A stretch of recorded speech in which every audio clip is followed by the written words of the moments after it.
اعوذ باللہ من الشیطان الرجیم بسم اللہ الرحمن الرحیم رب اشرح لی صدری ویسر لی امری واحلل عقدۃ من لسانی یفقهوا قولی رب زدنی علما وارزقنی فہما والحقنی بالصالحین اللہم ارنا الحق حقا وارزقنا اتباعہ وارنا الباطل باطلا وارزقنا اجتنابہ۔ معزز سامعات، السلام علیکم ورحمۃ اللہ وبرکاتہ۔ آج جس موضوع کو لے کر میں آپ کے سامنے کھڑی ہوئی ہوں، یہ کوئی معمولی موضوع نہیں ہے، لیکن انتہائی افسوس کے ساتھ یہ بات کہنا پڑ رہا ہے کہ ہمارے علماء، فقہا، محدثین، موجودہ دور کے مفکرین اور تمام لوگوں نے اس ٹاپک کو، اس عنوان کو اتنا پس پش ڈال دیا ہے کہ جس کی وجہ سے میں یہ ڈنکے کی چوٹ پہ یہ کہہ سکتی ہوں، اور آپ یقین مانیے اس ٹاپک کو بھلا دینے کی وجہ سے تمام ٹاپک کا اثر زائل ہو رہا ہے۔ یہ وہ موضوع ہے جو تمام برائیوں کی جڑ ہے۔ سب سے پہلی بات، اس موضوع کی ضرورت کیوں ہے؟ موضوع کیا ہے؟ جہیز کی لعنت، اس کا بائیکاٹ۔ دیکھیے سورہ اعراف آیت نمبر 157، جس میں اللہ رب العزت فرماتے ہیں کہ نبی کی بعثت کا مقصد جو ہے، اس میں کیا کیا ہے؟ یامرون بالمعروف وینہاہم عن المنکر ویحل لہم الطیبات ویحرم لہم الخبائث، اور اس کے بعد اگلا حصہ ہے ویضع عنہم اصرہم والاغلال التی کانت علیہم۔ میں نے کئی تفسیریں دیکھی اپنے اطمینان کے لیے اور ڈنکے کی چوٹ پہ یہ بات کہنے کے لیے کہ تمام علماء کا، مفسرین کا، مفکرین کا اس بات پر اتفاق ہے کہ یہ اللہ کے رسول کی بعثت کا جو مقصد تھا، وہ 6 جو میں نے آپ کے سامنے پوائنٹ بیان کیے، ان میں سے 2 اغلال ویضع عنہم اصرہم والاغلال التی کانت علیہم، یہ بھی ایک بعثت کا ایک مقصد تھا۔ تو کہ اللہ کے رسول صلی اللہ علیہ وسلم کو جو بھیجا گیا تھا کہ ان کے اوپر سے، لوگوں کے اوپر سے وہ بوجھ ہٹائیں جو انہوں نے اپنے اوپر خود لاد لیے ہیں، اور وہ توق ان کے گلے میں جو پڑ گئے ہیں، جس کے بوجھ تلے وہ دبے جا رہے ہیں، جس سے ان کا گلا گھٹا جا رہا ہے اور پریشان ہیں، ڈپریشن میں ہیں، اس سے نکالنے کے لیے اللہ کے رسول آئے تھے۔ لیکن آج ہم نے کیا کیا؟ بہت ساری مذہبی رسومات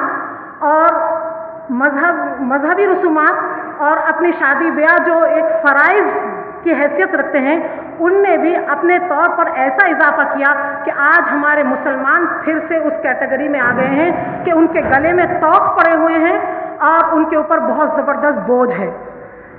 دیکھیے، یہ ایک میرا مقصد، ایک چیز یہ جو ہے، یہ ٹاپک کی ضرورت کیوں ہے؟ ایک اس وجہ سے ہے کیونکہ یہ نبوی مشن ہے، بعثت، اللہ کے رسول کی بعثت کا مقصد ہے۔ دوسری وجہ یہ ہے کہ اس برائی، یہ جو جہیز کی لعنت، لڑکی والوں پہ بوجھ ڈالنا، اس کی جو ہے ایک اور وجہ ہے کہ اس برائی سے کئی برائیاں جنم لیتی ہیں۔ اگر کوئی غریب ہے تو وہ سود کی لعنت میں پڑے گا، اگر وہ لوگوں کے، لڑکے والوں کے مطالبات پورا نہیں کر پائے گا تو اس کی لڑکی اندر ہی اندر کوڑے گی، جلے گی، اس کا کانفیڈنس زائل ہوگا، اور اس کا اعتماد زائل ہونے کی وجہ سے ایک معاشرے میں وہ ایک مضبوط خاتون نہیں بن سکتی۔ جب ایک خاتون مضبوط نہیں بن سکتی، اس کی آنے والی پوری نسل مضبوط نہیں بن سکتی، تو پھر نکاح کا مقصد ہی فوت ہو جاتا ہے۔ سود، قرض یا پھر احساس کمتری، یہ ایسی چیز ہیں جو انسان کو جیتے جی مار دیتی ہیں۔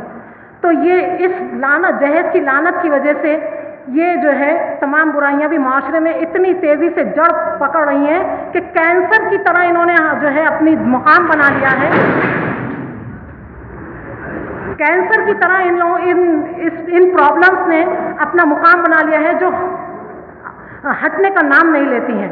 لیکن ہم اور آپ جیسے لوگوں کو، جنہوں نے یہ سمجھ لیا کہ یہ نبی کی بعثت کا، نبی کی مشن کا، نبوی مشن کا ایک حصہ ہے، ان کو جو ہے اب آگے بڑھنا ہوگا۔ اور سب سے بڑا روگ کیا کہیں گے لوگ؟ یہ لوگ کیا کہیں گے؟ آج سب اسی شرک میں مبتلا ہیں۔ یہ شرک ہے۔ میرا رب کیا کہے گا؟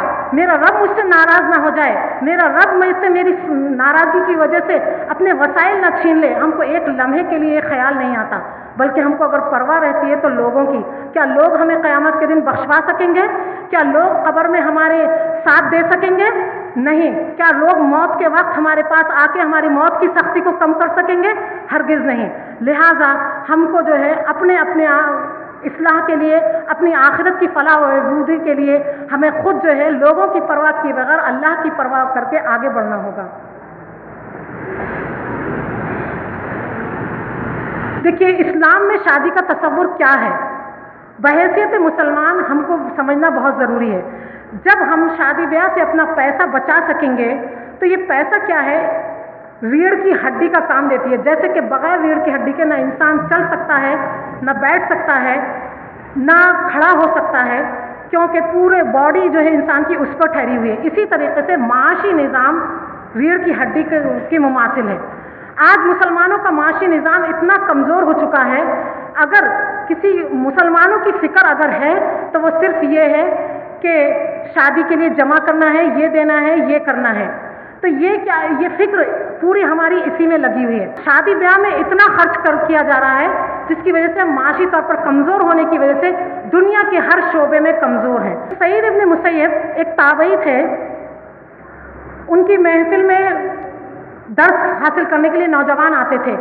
एक नौजवान एक दिन नहीं दिखे, कई दिन के बाद जब वो आए तो उन्होंने पूछा कहाँ थे, तो उन्होंने कहा बीवी का इंतकाल हो गया, उस सदमे में था। तो उन्होंने कहा निकाह किया दूसरा? उन्होंने कहा नहीं, मेरे पास मुझे कोई लड़की नहीं मिली। तो उन्होंने कहा मेरी लड़की मौजूद है। उन्होंने उसी वक्त जो है निकाह पढ़ा दिया, उन्होंने महर अदा किया और उसी वक्त निकाह पढ़ा दिया। वो अपने घर चले गए। उसके बाद जब थोड़ी रात हुई, वक्त गुजरा, तो उन्होंने जाके वो अपने शागिर्द के दरवाजे पे खटका मारा। उन्होंने जब खटका मारा तो अंदर से शागिर्द ने पूछा कौन? उन्होंने कहा मैं सईद। जब दरवाज़ा खोला तो देखा सईद इब्न मुसय्यब मौजूद हैं। उन्होंने अब अपनी बेटी को उनके हवाले किया और कहा ये अपनी अमानत आप अपने पास रखिए। तो एक और वाक़या बताती चलूँ। एक शख्स के पास अनार का एक बाग था। उस बाग पे उन्होंने जो है एक नौकर रखा, गुलाम रखा, जिसका नाम मुबारक था। उन्होंने जो है कई साल से वो जो है उनकी मुबारक जो है निगरानी कर रहे थे उस बाग की, अनार के बाग की। वो जो मालिक थे, एक बार उनके दोस्त आए और उन्होंने कहा अनार चखाओ अपने बाग का। तो उन्होंने अपने उस गुलाम से, मुबारक से कहा कि मीठा अनार लेकर आओ एक। वो अनार लाए तो उसमें मिठास बिल्कुल नहीं थी। उन्होंने कहा मैंने मीठा अनार लाने के लिए कहा था, फिर कहा लाओ। ऐसे ही 3-4 बार किया लेकिन एक भी अनार मीठा नहीं निकला।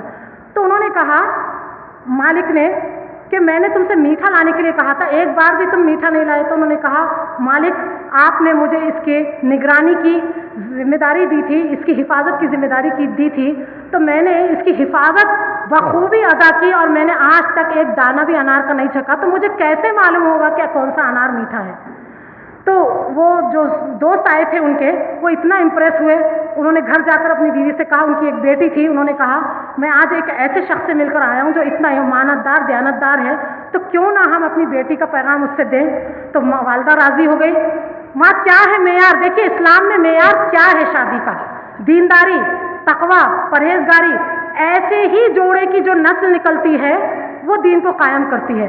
और जो लोग झूठी शान शौकत में इसराफ और तब्ज़ीर करते हैं, आप देखिए अपने अतराफ निगाह दौड़ा के देखिए, शादी की रात से ही, वलीमे के दिन से ही उन घरों में झगड़े शुरू हो जाते हैं, जबकि उन्होंने करोड़ों की दौलत लगा दी। उन्होंने अपनी लड़की का निकाह जो है लड़की से भी रजामंदी ली और लड़की का निकाह उनसे कर दिया, मुबारक से। वो अब्दुल्ला इब्ने मुबारक, जिनके बारे में आपने पढ़ा होगा, इमाम बुखारी के उस्ताद थे। कितना बड़ा दर्जा था अब्दुल्ला इब्ने मुबारक, जो एक गुलाम की हैसियत रखते हैं, इतने अमानतदार। बुखारी का दर्जा आपको मालूम है, कुरान के बाद अगर दर्जा है तो बुखारी शरीफ का दर्जा है। उस बुखारी के इमाम बुखारी के उस्ताद कौन थे? यही अब्दुल्ला इब्ने मुबारक थे। खुदारा पलट जाइए, आगे बढ़िए और हमारे इस मिशन के साथ जुड़ जाइए। अल्लाह ताला हम सबका हामी और नासिर हो। अस्सलामु अलैकुम व रहमतुल्लाहि व बरकातहू।